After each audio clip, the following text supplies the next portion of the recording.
Trump welcomes Poland's president. Russia invites Ukraine. France embraces Kyiv. Beijing rolls out the red carpet for North Korea and Russia. Everywhere you look, world powers are shaking hands, striking poses, and sending signals. But are these gatherings about genuine friendship or carefully calculated moves in a chess game of global influence? And then there's the striking image from Beijing. Kim Jong-un walking the parade ground with his younger daughter by his side. Are we witnessing the quiet premiere of North Korea's future heir? Or simply a father's gesture to the world stage? Well, one thing is certain, the past few days have revealed more than ceremonies. They've revealed the rivalries, alliances, and ambitions shaping our time. On another end, Israel's war against Hamas rages on even as the winds of diplomacy swirl over Ukraine. In a world where parades and handshakes compete with missiles and negotiations, the question remains, are we witnessing the path to peace or just the rehearsal for the next great conflict? Well, we can only hope not. But all these and more we'll be going to in-depthly in a moment. Welcome to the Flash News. I am Star Smart. Split.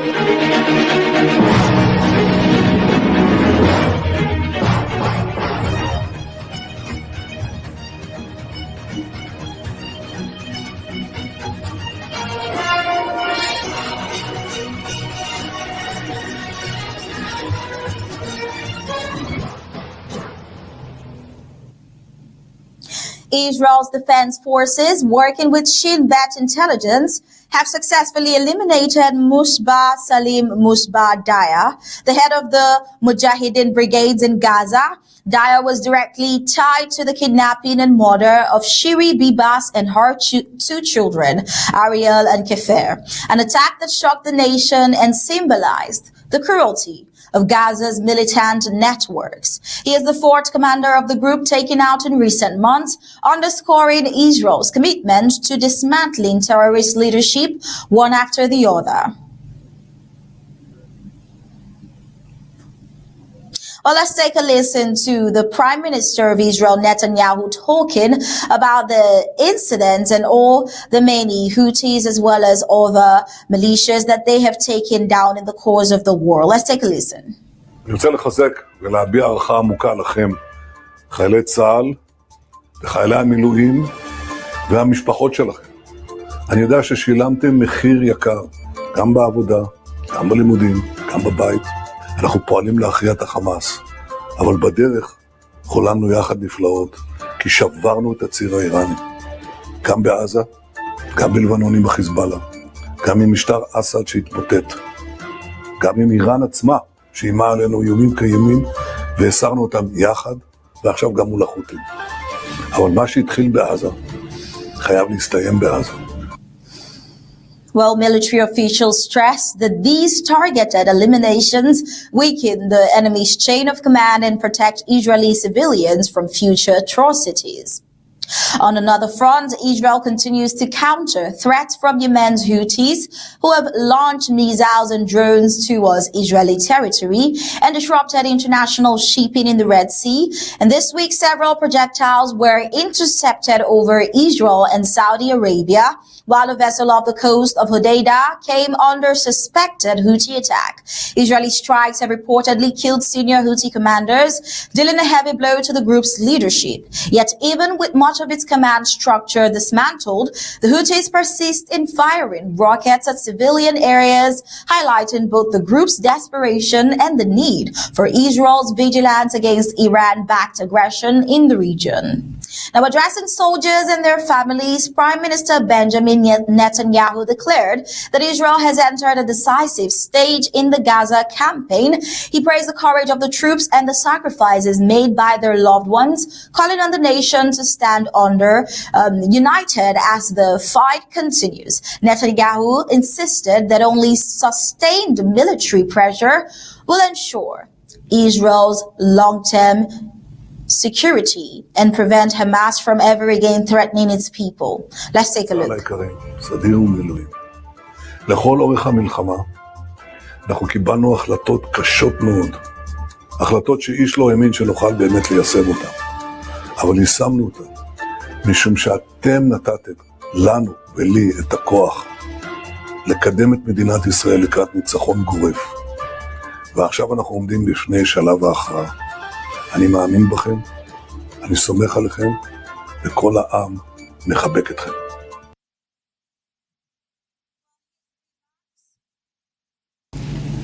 Well, his remarks come amid ongoing protests and calls for a ceasefire. But the Prime Minister maintains that halting operations now would only embolden Israel's enemies. Meanwhile, Chief of Staff Lieutenant General Eyal Zamir has addressed Israel's reservists as fresh ground maneuvers unfold in Gaza City. Zamir emphasized that the IDF is expanding strikes against Hamas strongholds in neighborhoods, including Sheikh Radwan and Shijaya, and he assured troops that their mission is vital to Israel's survival. He issued a clear warning to Hamas and to Israel's regional adversaries. The IDF will not stop until the terror threat is dismantled. Let's take a listen to him firsthand.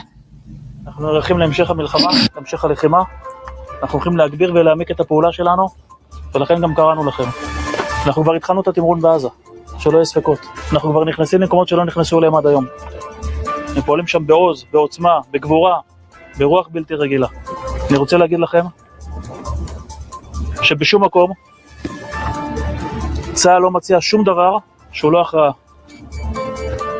לא עוצרים את המלחמה עד שמכריעים את האויב הזה.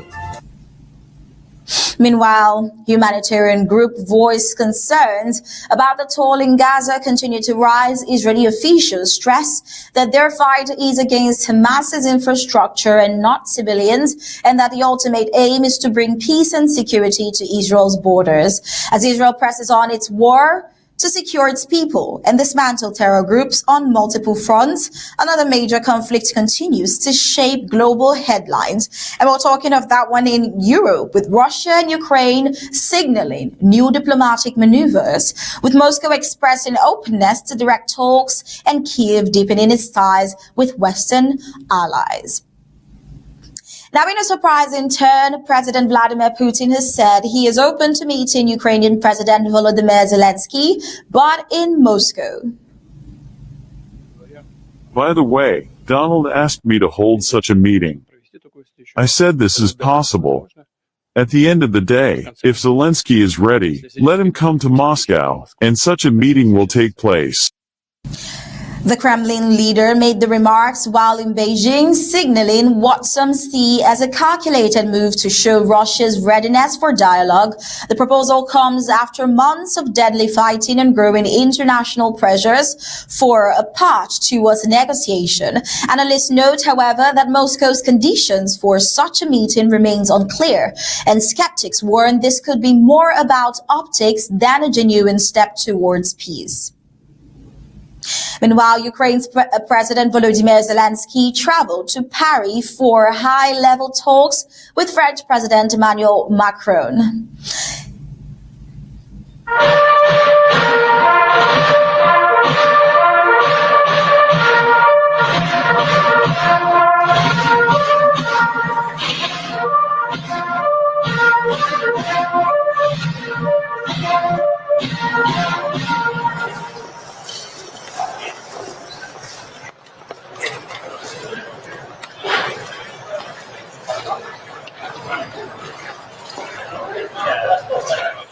And that was his arrival to seeing President Emmanuel Macron in Paris. The two leaders held both private and expanded format meetings, where Zelensky expressed deep gratitude for France's steadfast support. He praised the French people and Macron personally for standing with Ukraine since the start of Russia's invasion. And Macron reaffirmed that France will continue to back Kyiv diplomatically, militarily, and economically, stressing that Ukraine can count on Paris as a reliable ally. Now, President Macron also revealed that preparations for post-war security guarantees for Ukraine have been completed.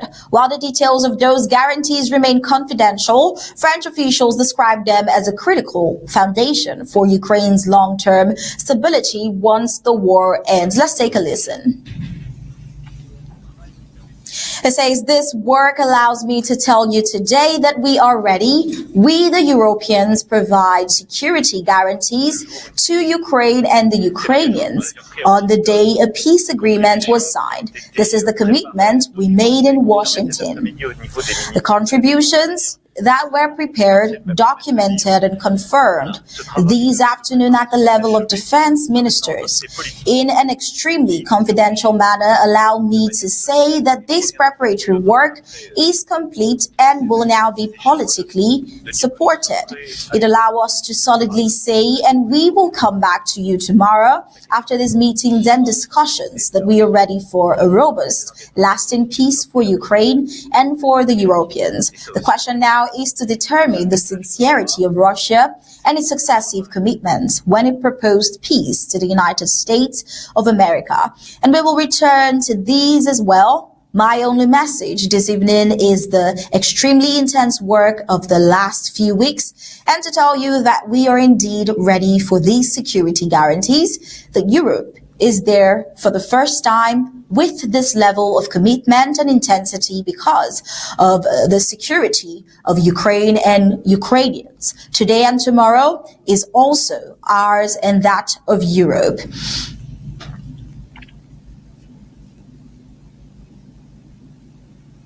Well, as you can hear, he ended it by saying thank you to his counterpart there, Zelensky, the president of Ukraine. Well, we see that the guarantees mentioned by President Macron are expected to reinforce Ukraine's defense capabilities and ensure that Russia cannot easily destabilize the country again. For Kyiv, such commitments are an essential step towards securing not only survival today, but sovereignty and safety for future generations.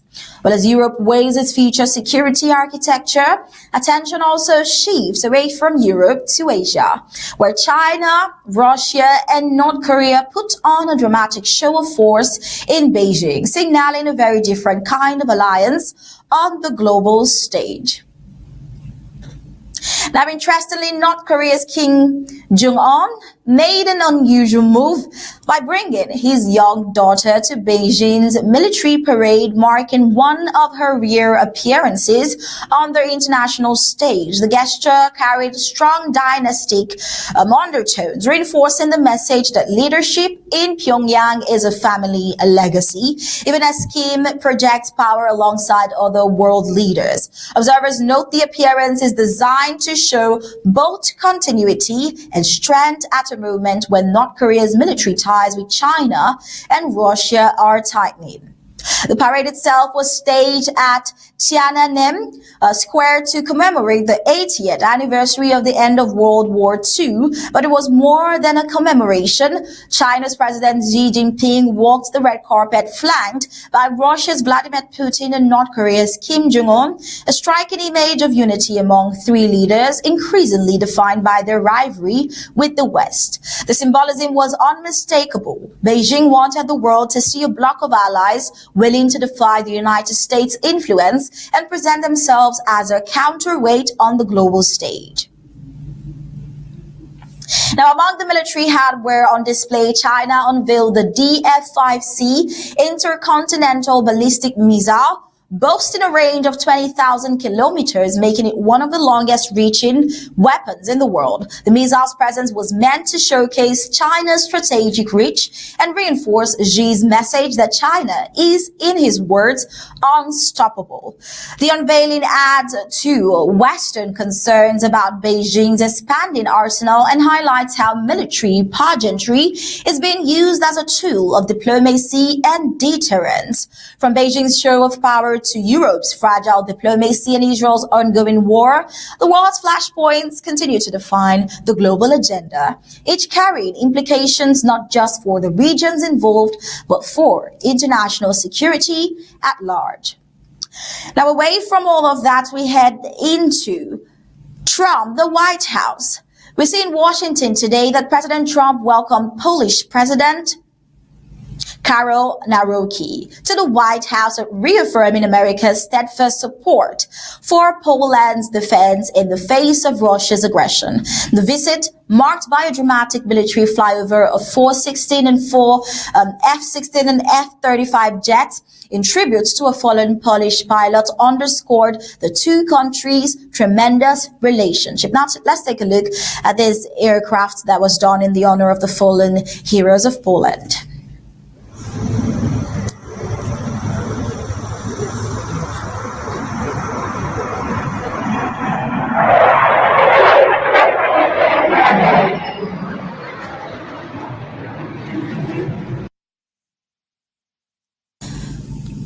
Trump pledges that the United States troops will remain in Poland and even increase, if requested, easing NATO anxieties along the eastern flank.